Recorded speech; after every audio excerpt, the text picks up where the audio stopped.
After finishing our preparations, we began to advance. The greenskins, who looked as if they were lit with fire, had strange markings drawn on their faces as if they knew that this was their last battle in this place. That was likewise for our clan as well. I saw a goblin with good dexterity, one by one, started to draw on the foreheads, arms and even the bodies with a large dagger. I ask you, too. He? Right. It's an honor. Soon afterwards, the dexterous goblin started to draw on my face with a large dagger. Although it wasn't a first that something was drawn on my face in relevance to our camouflage before, but this meaning of shamanism that was painted was a first. It was quite thrilling just from the thought of it. It's the last battle. The last battle.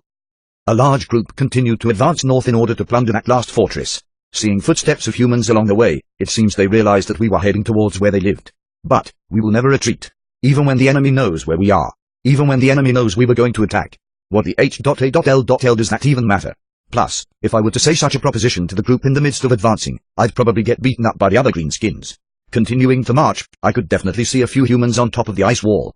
They haven't fled. Rather, it was as if they were welcoming us. It was certain that they wouldn't run, I thought. Considering the rumors that circled the personality of the Queen of the North, that kind of decision wouldn't make sense.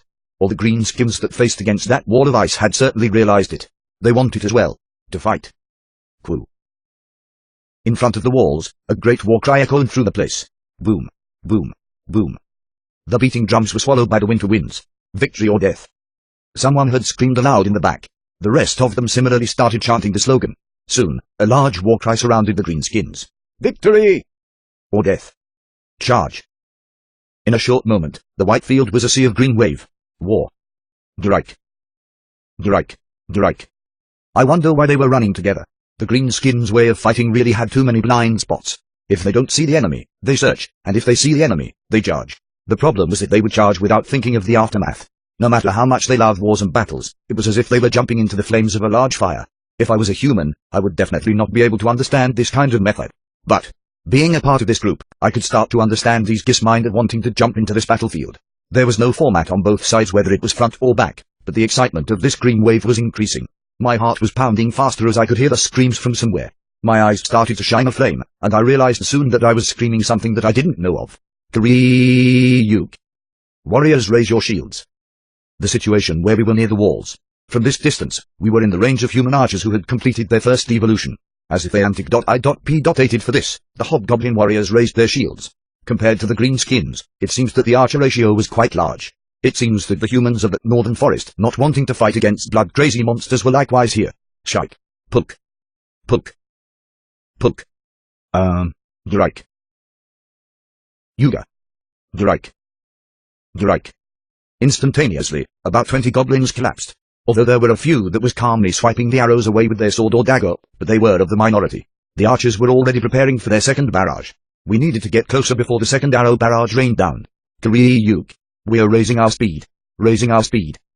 Suddenly, I could feel magic starting to flow out from the ground in front of us. These duckers. It was a low trick to freeze the ground so that we won't reach the castle walls as fast. Though it was simple, in terms of the ratio of archers the enemy possessed, it was very effective. But, this kind of situation was within my range of thought.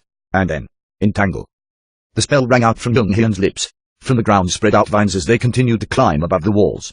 It wasn't a large range, but the wall's width went that long as well. It seems that the enemy magicians had prearranged this magic beforehand to prevent us from advancing. A few were victims of the magic as their bodies froze on the ground, but the pushing green army didn't stop. Keep running. Don't wretchedly fall here and die honorably. Drike. Drike. Drike. Hobgoblins that were urging the dying goblins started to appear in between. Of course, it was questionable whether it was right to encourage them to move forward, but the goblins endured the pain and continued advancing. We're crawling up. Drike. Climb up. It's war. It's war. The members that were in the leading group had soon reached the front of the wall. Although there were orchid spearmen that tried to thrust down their spears at wooden sticks with a blade fixed on top, but their spears were rather caught, causing them to be flung off the wall. Uck. Duck. These custards like monsters. These ducking custards. Stop them from coming up. Don't allow them to come up. It was granted that I had also reached in front of the wall. Although hobgoblins and goblins couldn't jump over that uncertain height of the wall, but large tall orcs were possible. I immediately rushed at the humans and swung my sword. The clumsy spearmen had their bodies and heads crushed as they were swept aside, allowing the other goblins to start climbing up the vines one or two at a time. Though there were humans that were waiting below, it seems they hadn't grasped what they were supposed to do. But, the arrows continued to rain down. The goblins continued to climb up the wall that's not a wall really, and eventually, I decided to make the archers my first objective. I used a human corpse as a shield as I could hear the unpleasant sounds. Pook, pook, pook, pook. The arrows flew onto the dead human body. The body started wriggling as if it was stretching out from being stiff. The goblins that saw me block the arrows started to use human corpses to defend likewise. In the while that the archers were quickly reloading, I slowly started to look around my surroundings. Where is the Queen of the North? There was no mistake that she was displaying a noticeable performance. It was probable that she was in charge of preventing goblins from climbing over the wall. A sudden thrusting sword. An ignorant-looking goblin caused the man's sword to fly away, who soon had his head detached. Afk. Griuk. The ongoing screams and the blood that splashed onto my face caused my eyes to redden again. My breath was becoming rougher. The loyal 5 goblin siblings who had climbed up at some point were protecting me by my side. As expected, they were showing a brilliant performance. Here and there. This is the Bloodbagger clan. They screamed, but the humans couldn't possibly understand those words. Meave was also steadily helping as the first among the 5 as she continued to shoot arrows into the enemy's faces. Good. There wasn't as many casualties as I thought when we climbed up. Though the difference in army sizes between the two wasn't high, but at least we had killed off the good for nothings. Starting now, the real battle that we wanted. Since their ratio of archers were high, the melee side definitely had the advantage. Turning towards the only large voice that I could hear, it was Gorf. He wasn't already an orc, but was something that you could call a half-ogre. Although I didn't know since he was always with me, in comparison to the humans, it was a large existence that was overwhelming them. Even his thick flesh were deflecting arrows of the human archers that had completed their first evolution. In the end, even the blades that couldn't pierce the skin were like deers trapped within an unreleased lion jumping around as there was no one that could bravely pierce their swords against him. How amusing. How fun. But Gorf was extremely enjoying it. To fight against enemies with the will to battle. It was probably a reward for the lukewarm battles that he had so far in the tutorial. Like how the humans in the south were afraid, it seems it was the same for these soldiers as well. But, their eyes were definitely different. Like Younghyun. The will to live, the pride and confidence that they survived till now, and the many battles they experienced in these mere 90 days. Stop that large one. Thrust your spears. Those warrior-like eyes that the humans in front of me had. Though they were afraid, they didn't retreat. They would have fled like me in the past, but they hadn't. Admirable. The fact that these normal modern citizens could survive in this barren setting was itself admirable, and the fact that they could emit such looks and conditions despite being surrounded by blood-crazed monsters were admirable as well. To sense the will of these humans to not give up and do whatever to survive. It was a first in my life that I had started to enjoy war. Kill this crazy monster custards. Payuk. I quickly approached the guy trying to thrust his spear and slashed his right arm off. They had grown quite a lot from their severe battles in the past, but their levels and experience compared to me were different. Other than me and Gorf, the other clan leaders were also displaying great performances. Soon, the war situation slowly swung towards our favor. Our allies were clearly swallowing these guys up. It was certain just from the screams that the humans let out from here and there. It was then. A spear that suddenly flew towards me. It wasn't a sloppily formed crude spear that had a stick with a blade tied on top. It was a real spear, something that wasn't forcefully crafted up. I was too slow to block. I used my strength and jumped back. It could be quite a laughable scene if you see a large orc avoid the spear of a girl, but this was something serious. If I got struck by that, I would have died. The spear soon flew towards my retreating body. I should be able to avoid about this much. Lowering my head down, I avoided the second attack. I didn't hurriedly swing my sword or rushed out. First, I was precisely measuring the opponent in front of me. As if there was a kobold in the north, it was a body that was wrapped up in the kobold's fur leather. The hair was the short hair like I saw from before. Unlike Younghyun, who was sexy at every angle, her slim body was imposing. Although a bit small, the look on her eyes was extremely tough. The opponent that was glaring at me was definitely the Queen of the North. My experience wasn't that useful, and even so, I had really only killed the goblins at best, but I do have 10 years of experience. I secretly began to inspect my body condition. I could faintly sense some magic wandering around in my body. Opposing me was the strongest, who was called to be one of the continent's top 10 summoned. But, she's currently a novice whose abilities are now starting to develop. Anyhow, my opponent is definitely a genius. However, I won't falter just like that. I want to test myself. I want to fight. That kind of desire and urge continued to soar within me. That feeling when her eyes and mine met for the first time. That emotion which I couldn't control no matter what. The will to fight. My breathing automatically rough, and the cold sweat I felt on each pore that was screaming were imminent. It's the monster I saw from before. It's been a while. Queen of the North, he mumbled as she began to glare at me. It seems that she remembers me. Despite my face having a sloppy dagger picture drawn on it, seeing that she can recognize me, her eyesight is quite keen. It's an honor for you to remember me, was what I wanted to say, but I couldn't. If possible, I wanted to hide the fact that I could speak in human language. It seems that Gorf, the other clan's members, and all of the other greenskins that were a bit strong were wholly brought over here, made Queen of the North's mouth water. Probably, among the monsters they fought, it's highly possible of the fact that they decided me to be the most dangerous. To be quite honest, I was very grateful. But, I was also extremely hot. I wanted to rush in and fight immediately. Payuk. The most loyal of the 5 beside me started to nod after looking over. Seeing the current situation, they estimated that the burning combative spirit of mine was probably against that girl standing in front. That stare of the Queen of the North. My fighting spirit was burning immensely to the limit, so it was truly difficult to endure. In the end, I was forced to run against Hansahi. Qua. I did not mean to scream, but I couldn't help myself. Hearing my scream, the man protecting the Queen in front ran towards me. All the green skims around me collided against the man in place of myself. It was likewise for the 5 goblin siblings. It seems they were doing their utmost to stop anyone from influencing the battle. Naturally, there was a large line made in the center between her and I. The green skims were continuing to push away the enemies. It's the sacred battle. It's a sacred battle. No one can interfere. Drake. Blood Dagger clan leader wants a sacred battle. Here and there, goblins started to clamor and advertise. Gorf, who was killing humans like he was killing off some rats, laughed down on me while the rest focused their eyes on the impending battle. It seems that the humans have already been pushed towards the walls. As such, the green skins, one by one, turned their attention towards me.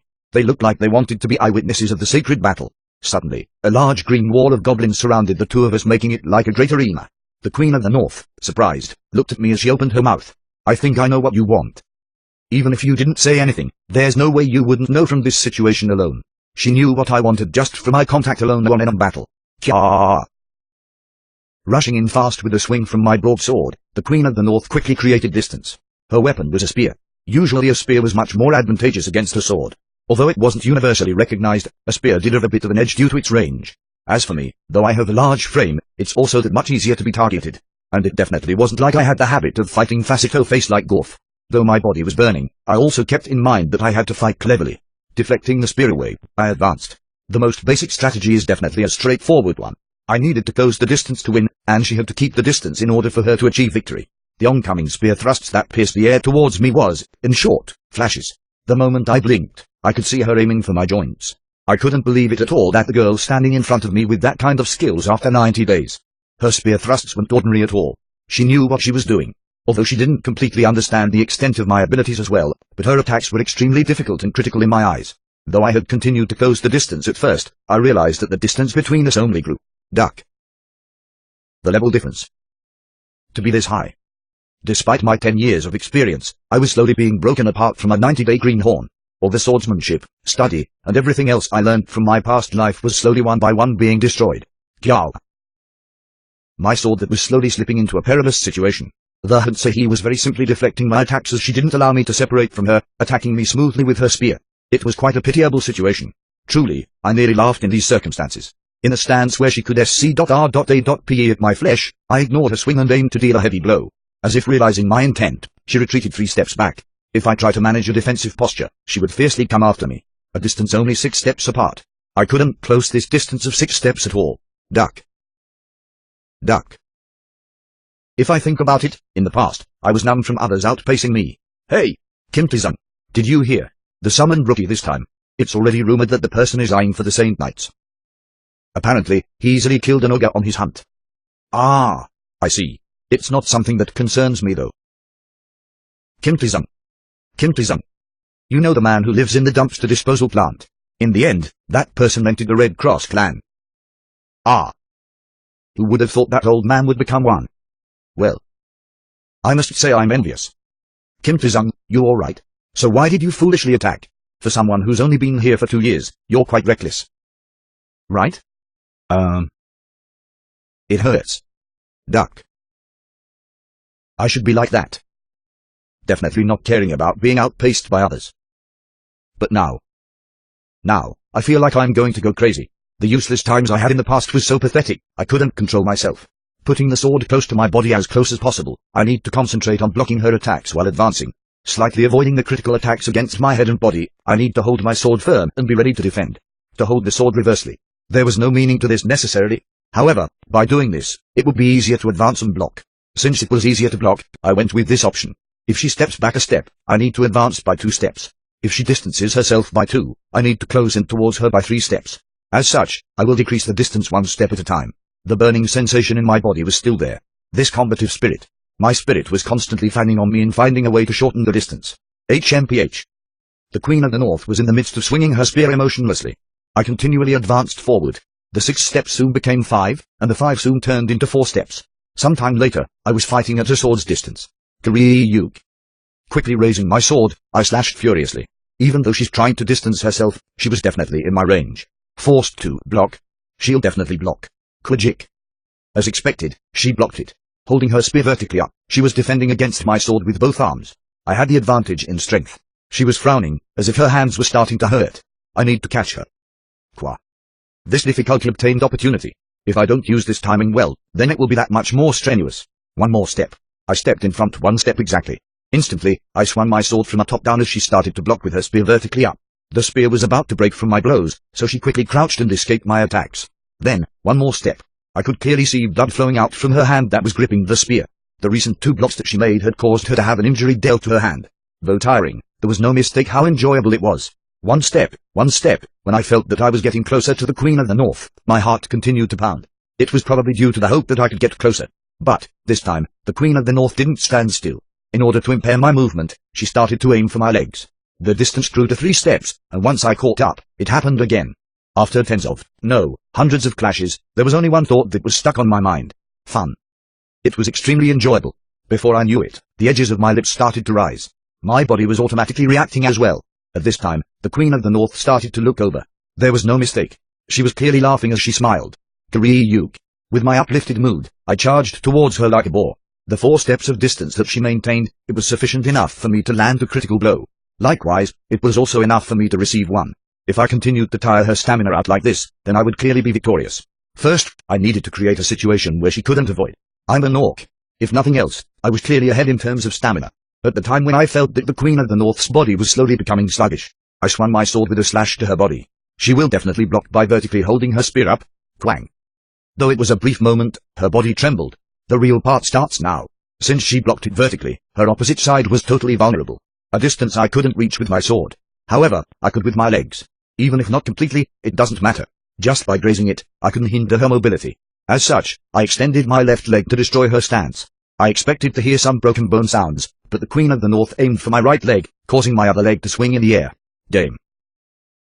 As if she had antic.I.P.80 this, she stepped onto the rod of her spear. In a moment's breath, she was jumping in the air. Shortly, I could see a spear piercing towards me with an appearance like a queen.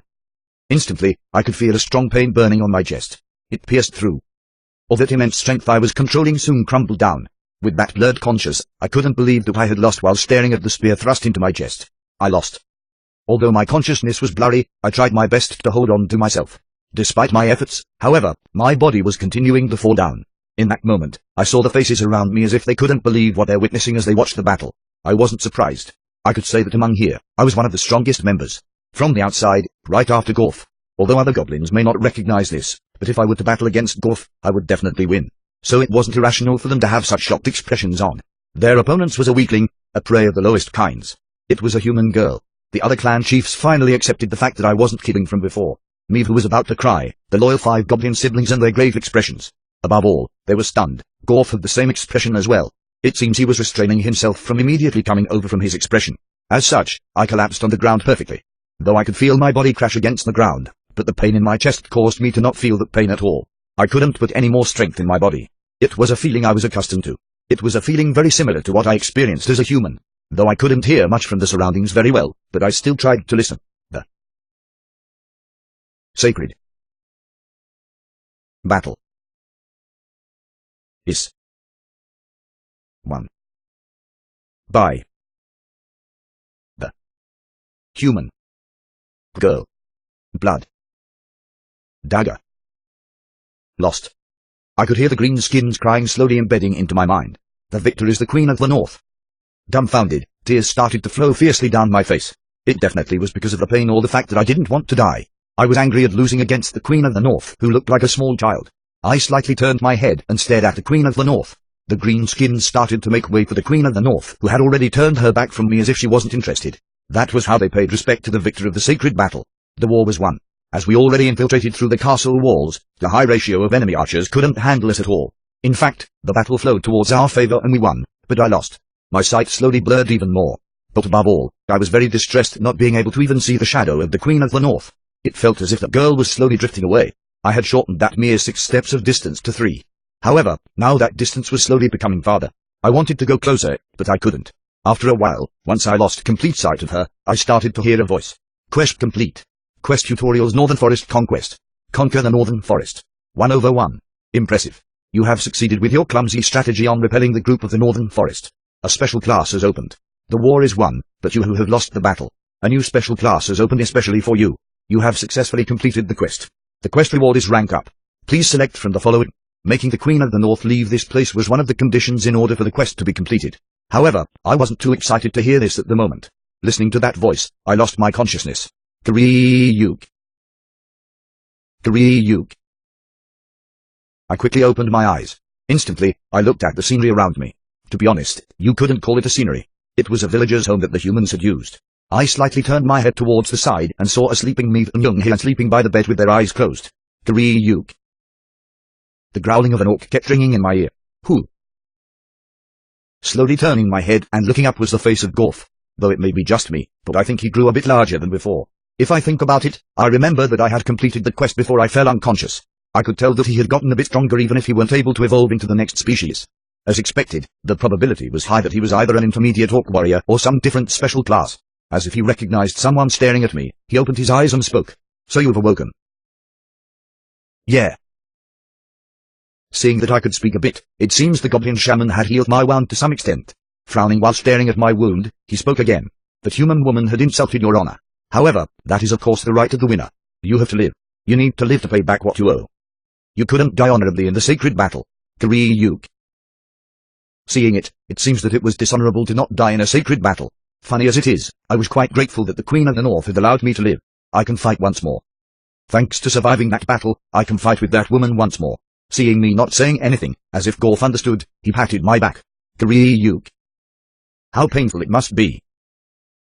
Even while comforting he continued to growl. I could somewhat understand what Gorf was feeling. He definitely had the same emotions I felt against the Queen of the North. Fighting spirit. Gorf was definitely feeling the same thing I felt. It seems you want to fight. It is so. Even after seeing that woman, to not feel such a way, you can't call yourself a green skin. But truly strong. The Queen of the North. No matter. Even if it is. You. No. Bloodbagger. She's not a human woman. That woman is definitely strong, but she's not a woman of the humans. I started to stare at Gorf, who had interrupted me. Those burning eyes, the lips that continued to move, the tough muscles that were about to burst, and the fighting spirit that was about to explode. All of those emotions were clearly directed towards me. I want to fight you, Bloodbagger. It's an honor. Right now, you need to focus on recovering your honor. It seems I said something useless. Kariyuk. Don't worry about it. Although the words were a bit flat, he rose his large body up. Despite being so busy, to wait like this until I woke up meant that he was worried about me. Though I never had a close fight against him, I couldn't help but laugh. To have Gorf worry about me. I slowly began to inspect my body. Whether the Queen of the North truly gave mercy or I had luckily survived by avoiding those critical strikes, but I definitely survived. Whether it was because of the orc's vitality, my body was normal. I slowly rose my upper body up. Some rags were sloppily wrapped around my wound. These rags were quite loose. As if I had moved my body wrongly, I could feel pain rise up from the wound. In the midst of that pain, the face of the Queen of the North emerged once again in my mind. I lost.